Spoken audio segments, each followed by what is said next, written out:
Spider-Man Brand New Day comes out soon, and I am super excited. So as a lifelong Spider-Man fan, here are 5 reasons to be excited for Brand New Day, and a few things I'm slightly concerned about.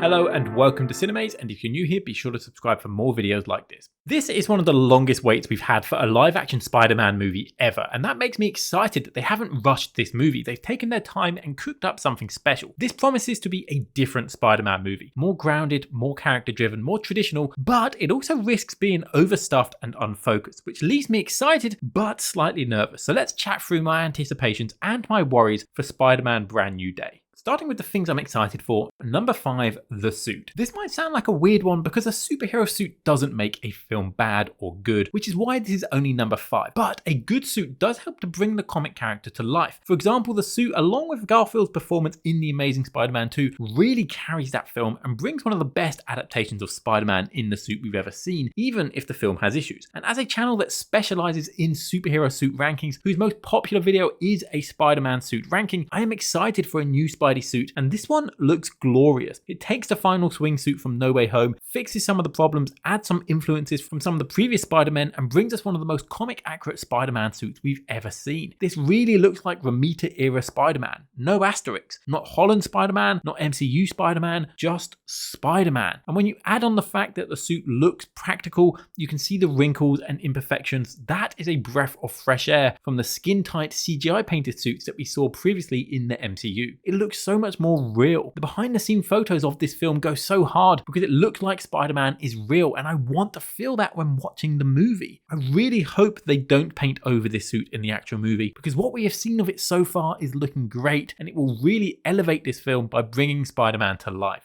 Number 4, the villains. Brand New Day is promising a lot of villains, and I'm sure most of them will be in a villain montage with a minor role, but it leaves the question, who is the main villain of this movie? The marketing is trying to make us think this is Scorpion, and that could be the case. I'm certainly excited to see Scorpion. The idea of setting up a villain earlier in Spider-Man's career, only to bring him back later with vengeance, now with a super suit. It's a great premise, and I hope it pays off after almost 10 years of waiting. I think Michael Mando has the ability to make this interesting, and I hope he has a decent sized role in the film. But it feels like there is someone else, someone tying Scorpion, the Hand, Boomerang, Tarantula into a larger plot. Something they are hiding, and I'm excited to find out who. Again, the marketing is trying to make us think this could be Sadie Sink's character. That could be true. She could be Spider Queen or Shafra, but other reports indicate she may be a more heroic character. We know Tombstone is in this film, that is confirmed, but we haven't seen him. He could purely be another villain in the montage, or he could be the crime boss organizing everything. I'd love to see a live action take on Tombstone. There's also Tremel Tillman's character, who seems to be aligned evilly. We know Keith David has a role in this film, and the actor cast as MJ's boyfriend seems too big a name to purely be a background character. It feels like there might be someone else involved here, and that lines up with rumors of an unannounced villain here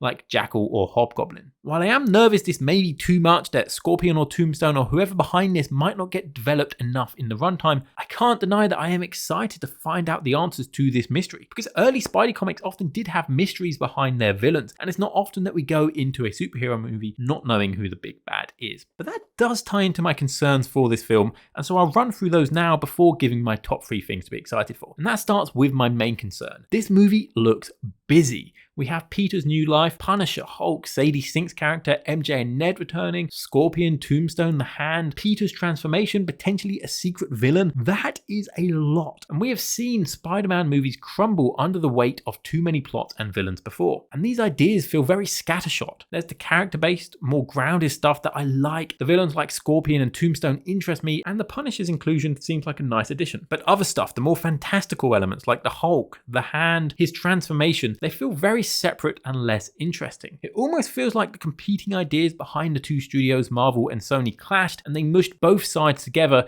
into one film. Hopefully they can tie this together well. For example, No Way Home had a lot of characters, a lot of plot, and a script that was a bit of a mess, but the final product was good, and that had a much shorter production, and they had to work through COVID issues. So hopefully they can make it work for Brand New Day. I'm also concerned about the fact that MJ and Ned are back so soon. I really felt like we needed at least one movie without them before they return to dive into Peter's new alienated life. But that moment feels like it's been skipped over in the time jump, like a movie happened in between No Way Home and Brand New Day that we never saw. I get what they're going for. They know Zendaya is a big draw for this movie, and the trailers are handling their return in an interesting way. Peter kind of stalking the life that he lost, but there's a part of me that still feels like, couldn't we have had one movie away from them, Peter on his own with a street level plot? And my final concern, I hope that this transformation, the organic webs, I hope they don't last. I just find the tech side of Spider-Man more interesting. I hope that there's a reason for the metamorphosis in this movie, like a villain who is behind the transformation to try and make Spider-Man less beloved by the public, and hopefully it gets cured by the end. I just find organic webs more boring, and I hope that this isn't the new normal. It would be a shame for this version of Spider-Man to only have existed at the extremes, with loads of tech in a Stark suit versus no tech with organic webs, rather than sit somewhere in the middle with his usual lower level of tech and no organic webs. That's my concerns out of the way, so back to the things that I'm excited for. Number 3, the comic influences. While I don't think this movie is taking inspiration from one specific comic or storyline, I do get the impression that Brand New Day is seeped in comic influence. And as someone who has read the comics, who owns a collection of nearly every Amazing Spider-Man comic, that is super exciting to me. We see comic panels being recreated with villains from different eras across Spider-Man's history, with different levels of recognizability, from more known characters like Scorpion down to unknowns like Ramrod. It's exciting to think that anyone from a comic could show up. It's not always going to be villains you expect like Kraven, Black Cat or Hobgoblin, but we could see Will-O the Wisp, Kangaroo, or even The Wall. The movie itself is named Brand New Day after a comic run, and while it doesn't seem to be following plot lines from that run, it does seem to be taking the idea of it, a sort of soft reset to a more traditional Spidey feel. We also see comic influences for Spidey's transformation, like the Six-Arm Saga, Man Spider, and the Other storyline. We also might see moments like the Hulk remembering Spider-Man's identity recreated, and let's not forget the character of the Punisher debuted in a Spider-Man comic. We have also heard the director talk specifically about comics, including the comic cover for Spider-Man Most Wanted, and with scenes set in a prison. Taking inspiration from Most Wanted doesn't seem too far-fetched. So as a comic fan, hearing all these different comic influences blending together to create a new story is super exciting for me. Number 2, the tone.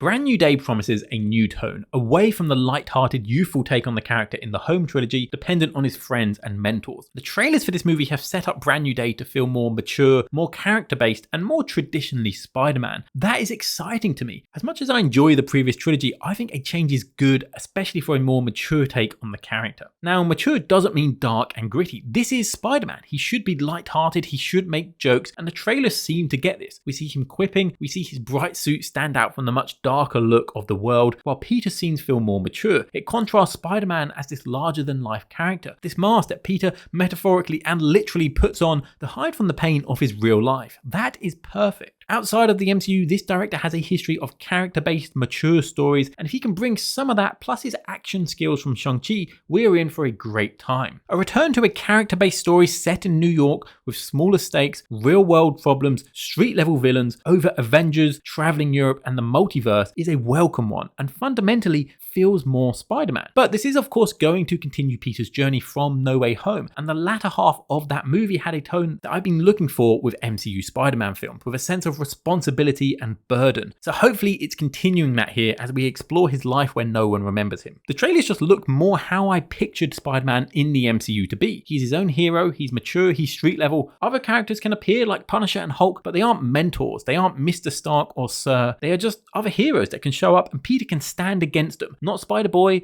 not Iron Man Jr., but Spider-Man. Number 1, the action. Great action scenes are not the number one thing I look for in a Spider-Man movie, but I think this movie has the opportunity to have the best Spider-Man action scenes we've ever seen. While we've had great sequences before, the train scene, Times Square with Electro, the condo sequence, I still don't think any movie has fully utilized Spider-Man's power set to its full potential, leading to unique action choreography. I'm talking Spider-Man PS4 style fluid moves, and I think this could be the first time we see that change, by bringing in Shang-Chi's director, Destin Daniel Cretton. Not only are we getting a director with a history of character stories, but someone who gave us some of the best, well choreographed action scenes in the entire MCU. So if you can bring that experience and now mix it with a fully formed, more seasoned Spider-Man Spider-Man, we could be in for some great moments. We've seen from the behind the scenes early days of shooting that there's a commitment to practical web swinging. If they're willing to do that for swinging, hopefully they will take a similar approach for the action. And for hand-to-hand fight scenes, practical, well choreographed action always looks better than CGI. We also know Jackie Chan's stunt team were brought in to help with the action, another step that could level up the sequences. So while action isn't the main thing I want from Spider-Man, I am most excited for it because I think this is the first time we might truly see Spider-Man's agility, moveset, and physicality properly translated into a movie. Tie this all together with a fantastic action director, helped by the team of one of the best martial artists of all time, plus an experienced Spider-Man with an athletic actor in the role, a more mature tone to make the stakes feel more real, and multiple antagonists to fight with unique movesets from ninjas to scorpion tails to the Hulk, we could be in for the best Spider-Man action we've ever seen. Overall, while I have concerns about this movie feeling overstuffed with too many villains,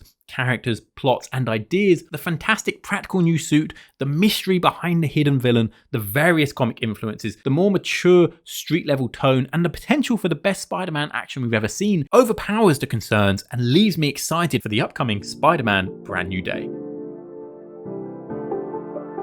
I hope you enjoyed this video. Let me know down in the comments below what you're most looking forward to about Spider-Man Brand New Day and any concerns you might have. If you enjoyed this, please give the video a like. It helps my channel out so much. I've got a bunch of other Spider-Man content planned, like an updated suit, villain, and film ranking. So make sure you subscribe to see all of those. But for now, thanks for watching Cinemaze.